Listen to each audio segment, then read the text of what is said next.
This is the Blaring Out with Eric Blair show, and I'm here at the 2010 NAMM with Fieldy of KORN. What's happening? How you doing, buddy? You know what? I just got done signing over at Ibanez, and my day off. Now, Fieldy, I just saw you guys play over at the fairgrounds, and you guys were phenomenal. Now, the word is you guys don't have a label. You've been working very hard on a new record. Tell me about this record. What can fans expect? We got back in the studio with it's me, Monkey, Jonathan, Ray, which has been with us for almost like 3 years, our drummer. Got in the studio with the first KORN producer, Ross Robinson. Wanted to take a real old school, like, you know, I guess that's about it, you know? Like, it sounds like old KORN, you know? You've matured a lot over the past 10 years with this, you know, the success of KORN, being one of the biggest bands in the world, and then you've gone through a lot of changes. You actually wrote a book about those changes called Got the Life, correct? I did. I wrote a book about it. And, yeah, I mean, it's been a long journey, and, you know, a lot of things that happened in my life.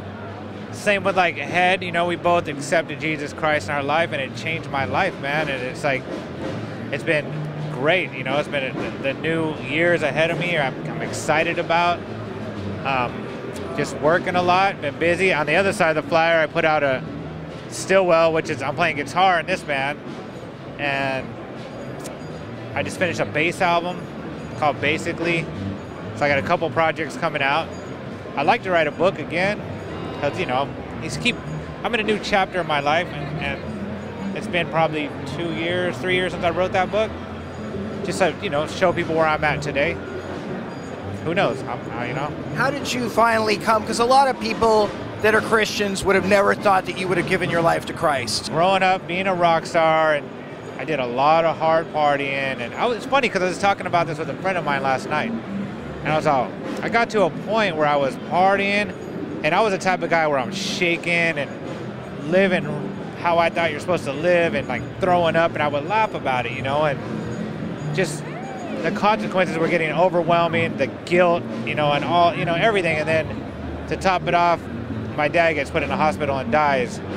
And man, I was so like overwhelmed that I, you know, ended up, I was on the ground on my knees with my face on the ground, like surrendering, learning more about it. At the end of the day, I think everybody's looking for their sin to be forgiven. And the only way that's happening is through Christ. It's the only one that does it, you know? So I love this guilt-free life that I'm living now. That's awesome. Now, tell me, how does Jonathan Davis and Monkey feel about your conversion to Christianity? They're cool with it, you know, because we're friends, you know? And they're like, wow, he's easier to get along with now. Really? You know, like, yeah, we're like, before, couldn't even get along with me. Now they're like, wow, you know, this is cool. You know, those are my brothers, man. It's like, it's all good. And you're married and have children, correct? Yep, I just had a baby girl, Harmony, and my son's almost 3, Israel, and Serena and Olivia are my older daughters, are 11 and 12. How do you deal with the temptations being a Christian and being on the road in a band like KORN? You know, I mean, it'd probably be impossible if I didn't have the Holy Spirit walking with me, because before I didn't, temptation had nothing to stop me. Now I have like this, you know, I can't just go and do that without knowing. It's just, I don't know, it's hard to explain. And I go by a few, you know, scriptures that really help me out and when you get in situations that I've memorized. And, you know, memorizing like Bible scriptures is unbelievable and powerful, man. It really helps me in situations that I get into. So that's what I do. Have you lost your taste for those sins that present themselves in a rock and roll situation? You know what? There's a difference. I was reading a friend of mine, Greg Laurie. Yeah, yeah, and I was reading. He wrote about saying, and it hit me because in my old life, like when people go out and sin, they feel remorse, you know, and remorse is feeling sorry. You're like, man, you know, I'm gonna try to not get caught next time. You know what I'm saying? Like, you're like, I'm not gonna do that. But a word that people don't really hear today is repent, which repent just means that you have turned from your sin and you no longer want to do it anymore, you know, through Christ. And it's like, that's a difference of feeling sorry, I'm not trying to get caught again. You know, it's just a difference of the fear of the Lord. You know, if you have nothing to fear, you just go on and you keep carrying this bigger and bigger load until the load's so heavy you're on your knees. So that's what it was for me. I met you, I don't know, back in 2001 or 2002, I think, here, and you were not a very friendly person.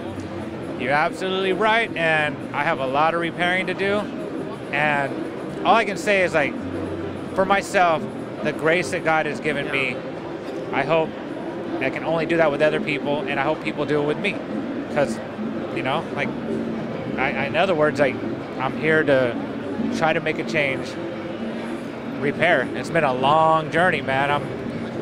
20 years of damage does not happen to repair overnight, and I get it, you know, like, I tore down a bridge, I got to rebuild it, you know, and day by day, here I am.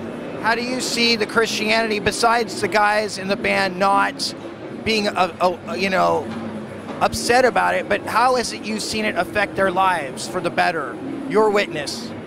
You know what? It seems to me that it's brought us closer together, and it's brought everyone in the entire KORN circle. It seems to me, just as the way I'm looking at everybody, that it's been everybody's more family now. You know, like, I don't know if it's just me, but just where it's at, you know, like where everybody seems to want to be doing better and doing good. And I don't know, it seems like it's making an impact, but at the end of the day, man, everybody's got to be, it's like, I wish it was me that could do it, but the only person that's going to change somebody is God when it's that time, you know, and it's like, so I'm just patiently waiting around and see what happens. Well, you know what, the whole thing is that your life, the ultimate Christian witness, is when the mouth is closed and the actions speak louder than words. Absolutely, man. You know, like, if you can't do it through action, because I know how it is too, even for myself today.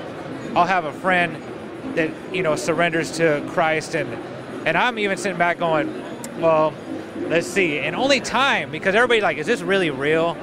You know, and only time can do that, of actions, the way that you're living your life. And, you know, the Bible talks about how you can tell somebody by the fruit that they bear. You know, the spiritual fruit somebody bears, you can tell.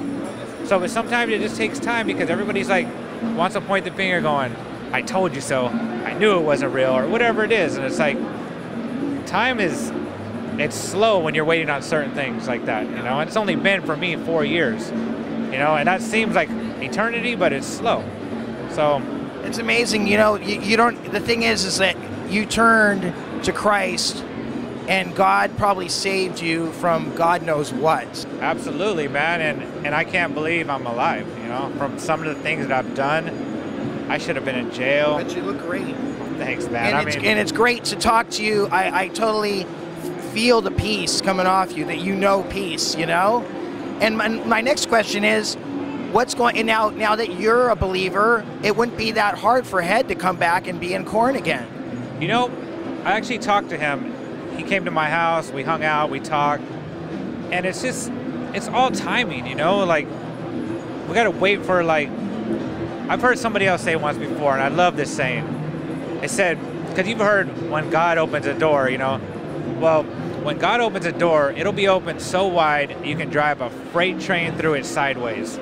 So there's no, like, I don't know. So we're just waiting for the door to open, because we're all friends. It's just, now it's all timing of when you gotta come through the door. I don't know, it may be never, but we're open. We're open to it. Like, Head came and chilled at my house for so long that he stayed the night. We're hanging out.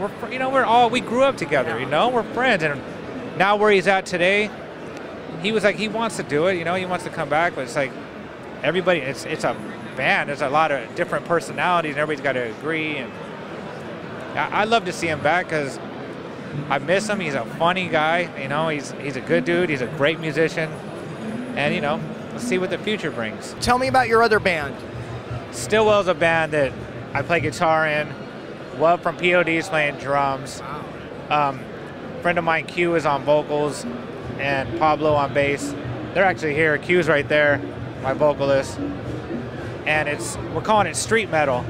It's like what's it sound like? It's like, that's defines it, street metal. It's more like a lifestyle. We got a whole album done. There's about 6 videos to so we can have a visual to it, and we're looking to release it right now. Blaring Out with Eric Blair Show. It's Fieldy signing off. The Blaring Out Show.